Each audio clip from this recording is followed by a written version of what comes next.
एक बार एक नगर में महात्मा बुद्ध अपना उपदेश देने के लिए गए थे। उस नगर का एक विख्यात राजा था।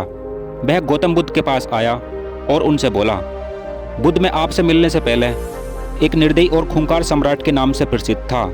तब मेरा केवल एक ही मकसद था, हिंसा और युद्ध करना। लोग मेरा नाम लेने से भी डरते थे। मैं अपने राज्य में किसी भी अपराधी को जिंदा नहीं छोड़ता था और मेरे पड़ोसी राज्य के राजा भी मुझसे डरते थे कि कहीं मैं उन पर आक्रमण करके उनका राज्य अपने बस में ना ले लूं।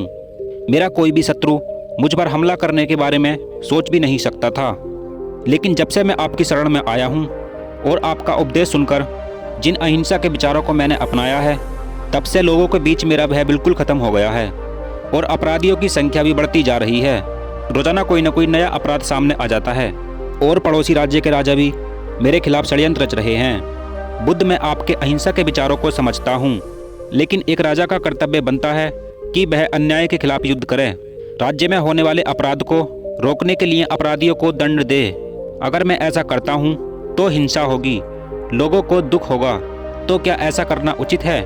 तो गौतम बुद्ध ने उस राजा से कहा, मैं तुम्हें इस प्रश्न का उत्तर देने से पहले एक कहानी सुनाना चाहता हूँ। एक जंगल में एक शेर रहता था।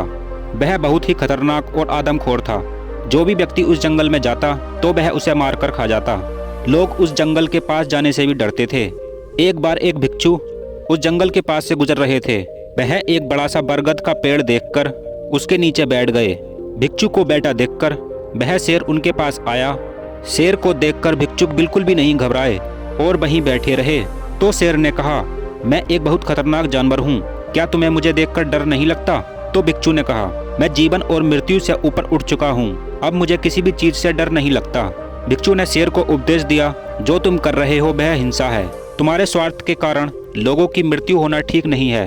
बुद्ध की बात सुनकर शेर के अंदर वैराग्य जागा और उसने निश्चय किया कि वह अब किसी को नहीं मारेगा। शेर अहिंसक हो गया। उसने लोगों को मारना छोड़ दिया।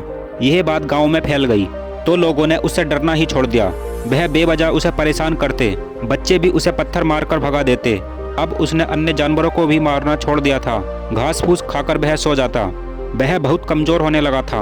अब गांव वाले उसे एक कुत्ते की तरह समझते। एक बार भिक्षुक वहां से गुजर रहे थे। जब उन्होंने शेर की यह हालत देखी तो उन्होंने शेर से पूछा, तुम्हारी यह दुर्दशा कैसे हुई? तो शेर ने कहा, तुम्हारी बातें सुनकर मेरे मन में वैराग्य जागा और मैंने लोगों को मारना ही छोड़ दिया। तो भिक्षु ने कहा, मैंने तुमसे लोगों की हिंसा के लिए मना किया था, लेकिन तुमने दहाड़ना क्यों छोड़ दिया और अपने स्वभाव से कैसे विमुख हो गए? तो बुद्ध ने उस राजा से कहा, तुम्हारा डर अपराधियों में जरूर होना चाहिए और उन्हें अपने अपराध की सजा भी मिलनी चाहिए, लेकिन तुम्हें यह ध्यान रखना चाहिए कि अपनी निजी शत्रुता के कारण किसी को दंड नहीं मिले। अपराधी को उसके अपराध और दुष्कर्मों की सजा मिलनी चाहिए। बुराई का नाश करने के लिए अगर युद्ध करना पड़े तो फिर पीछे नहीं हटना चाहिए। फिर उस राजा ने बुद्ध के सामने हाथ जोड़कर कहा, आपने मेरे सारे प्रश्न हल कर दिए, आप धन्य हैं प्रभु। और वह राजा अपने राज्य को लौट गया।